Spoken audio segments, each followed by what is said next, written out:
आप देख रहे हैं भारत की बात और अब वक्त हो गया है स्पेशल सेगमेंट का।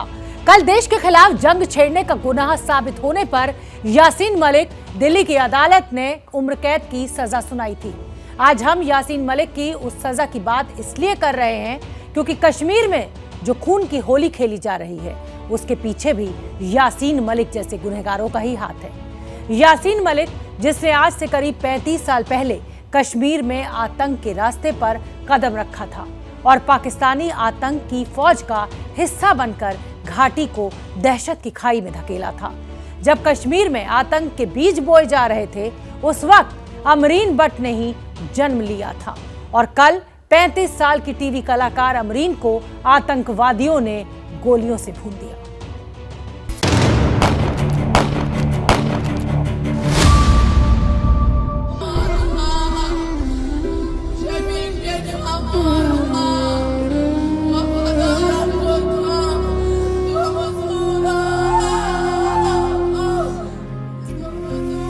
जम्मू कश्मीर के चादूरा में उठी इस चीत्कार से पूरी घाटी दहल उठी है। एक बेटी जो अपने परिवार का कंधा थी, एक बेटी जो अपने घर की जमीन भी थी और आसमान भी, वो ताकत भी थी और हौसला भी।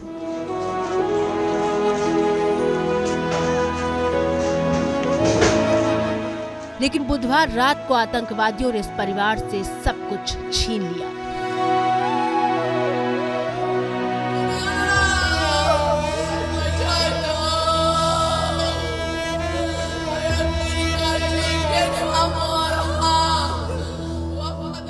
क्या किया था उस मासूम ने? उसकी उम्र क्या है थी? 30 साल की है वो। क्या उम्र थी? क्या बिगाड़ा था उन्होंने? सबके जहन में एक ही सवाल है कि आखिर अमरीन भट्ट को आतंकवादियों ने क्यों मारा?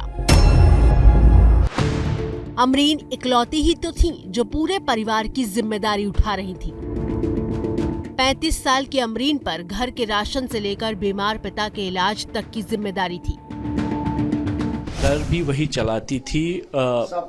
जो बाप है वो बीमार है, उसको 6 महीने जम्मू वाले इलाके में ले जाना पड़ता है, 6 महीने इधर रखा जाता है। लेकिन जिस तरीके से इस घटना को अंजाम दिया गया, जिस तरीके से अमरीन को गोली मारी गई, उससे कहीं ना कहीं इनका गुस्सा, इनका डर ये है कि उनके साथ जुल्म हुआ है और अब इनका यही कहना है कि इनको इंसाफ चाहिए। और घर का हाल भी देख सकते हैं कि ऐसा कोई ये नहीं है कि कोई काफ़ी ज़्यादा बड़ा घर है, छोटा सा घर है, अभी भी इनकम्प्लीट है, जिसको पूरा करने का जिम्मा भी उसी लड़की ने उठाया था।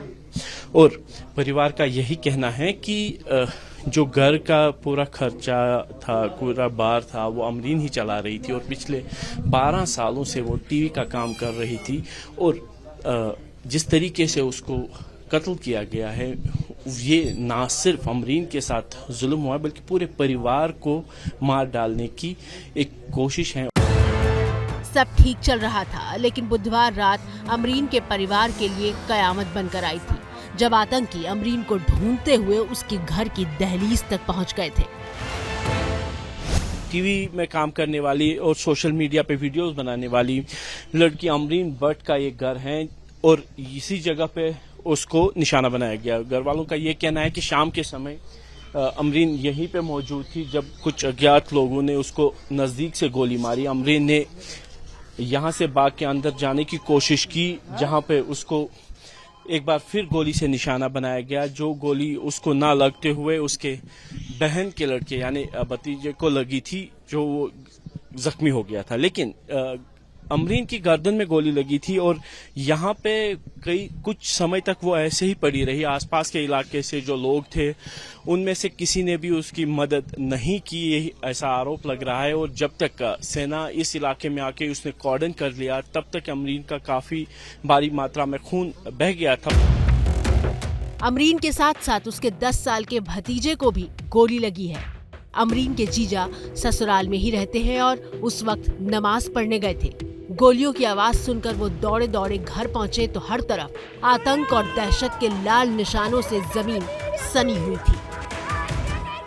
मैं एक्चुअली नमाज पढ़ने के लिए गया था तो 2 बंदे आए थे। मेरी बीवी यहाँ पर गाय को दूध लेने गई थी, वो इस साइड में थी।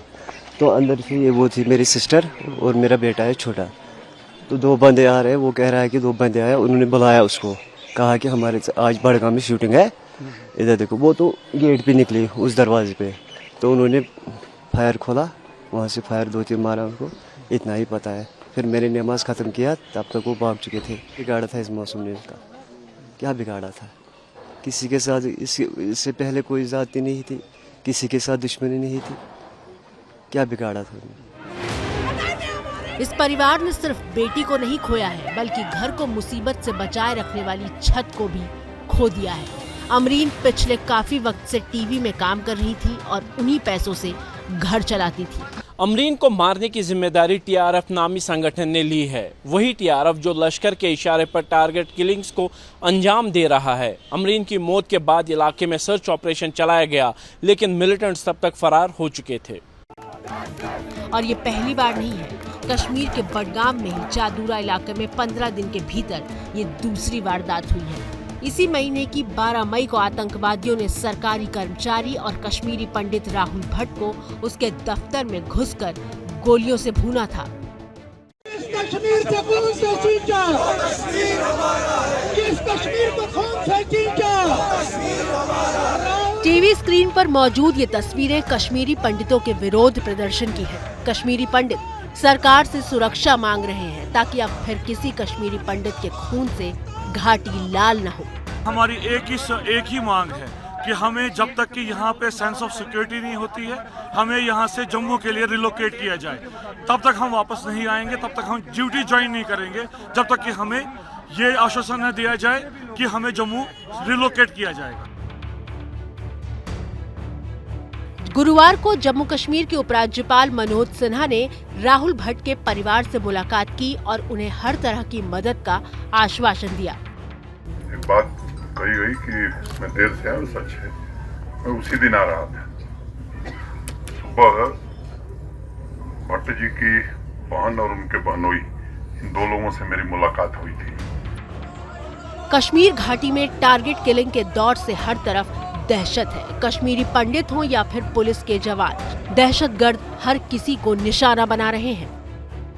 12 मई को कश्मीरी पंडित राहुल भट्ट को आतंकवादियों ने निशाना बनाया। 13 मई को पुलिस कांस्टेबल रियाज अहमद को उसके घर पर गोली मार दी और 24 मई यानी मंगलवार को जम्मू कश्मीर के जवान सैफुल्लाह कादरी की आतंकवादियों ने हत्या कर दी।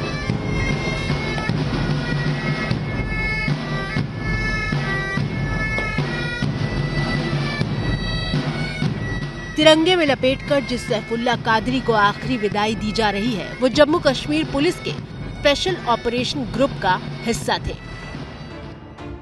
कायर आतंकवादियों ने सैफुल्लाह को उस वक्त निशाना बनाया जब वो अपनी 9 साल की बेटी को ट्यूशन छोड़ने जा रहे थे।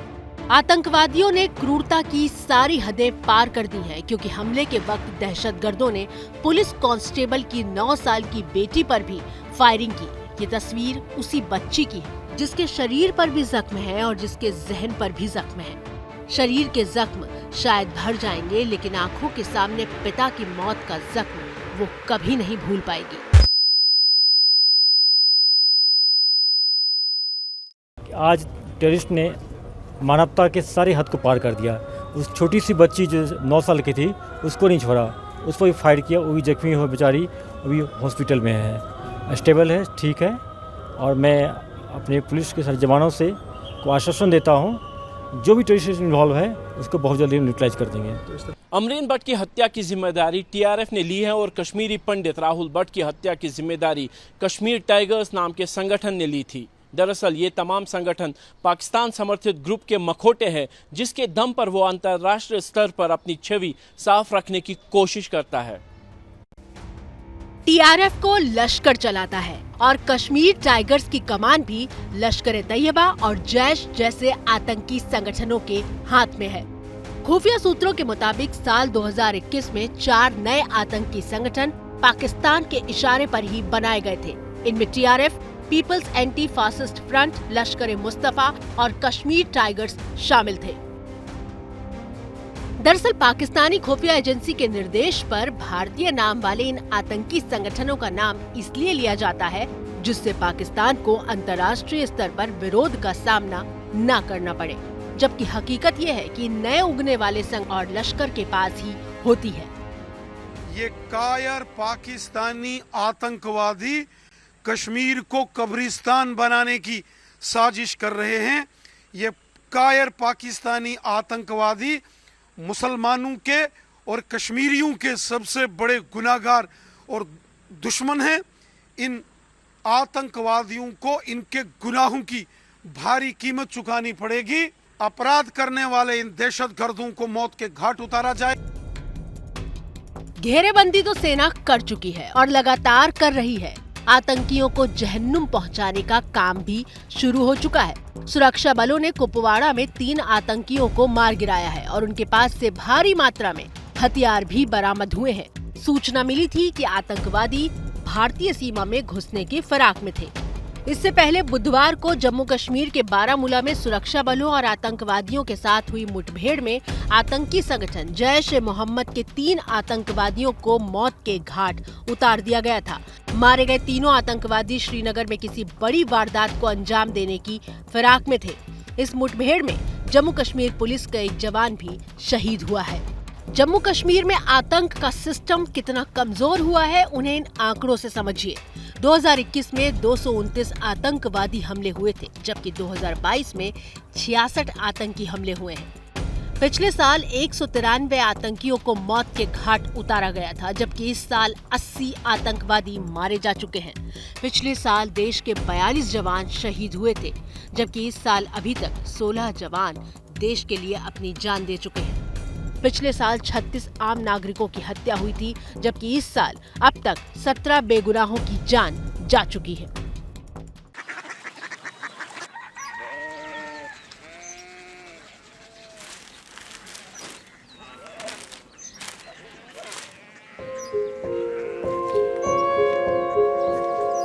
बाबा बाबा कोरिया सिटी जानी ना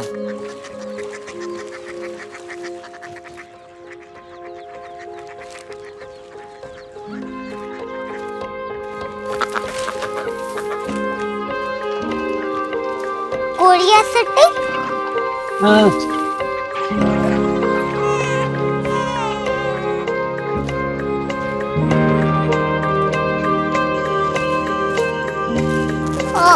कोरिया सिटी कहाँ पे है?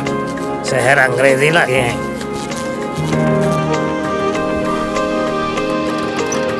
Korea city.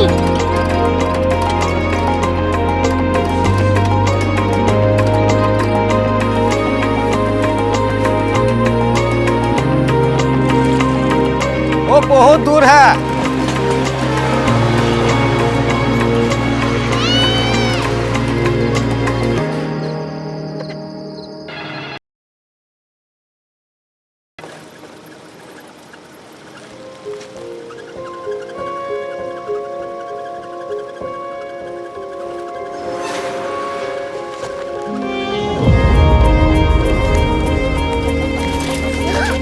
Korea city.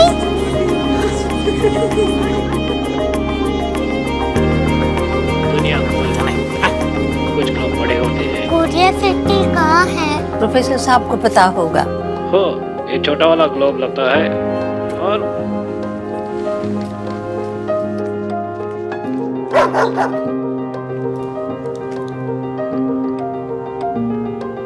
पता नहीं, मेरी बेटी से जाके मिल लो, शायद उसे मालूम हो।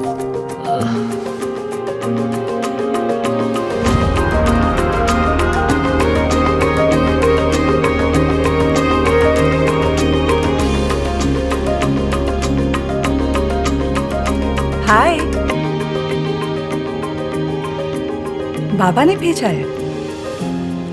Come here. Korea city. Korea city नहीं, क्यूरियोसिटी। वो क्या? That's what brought you here? जो तुम्हें यहाँ तक ले आया। क्यूरियोसिटी।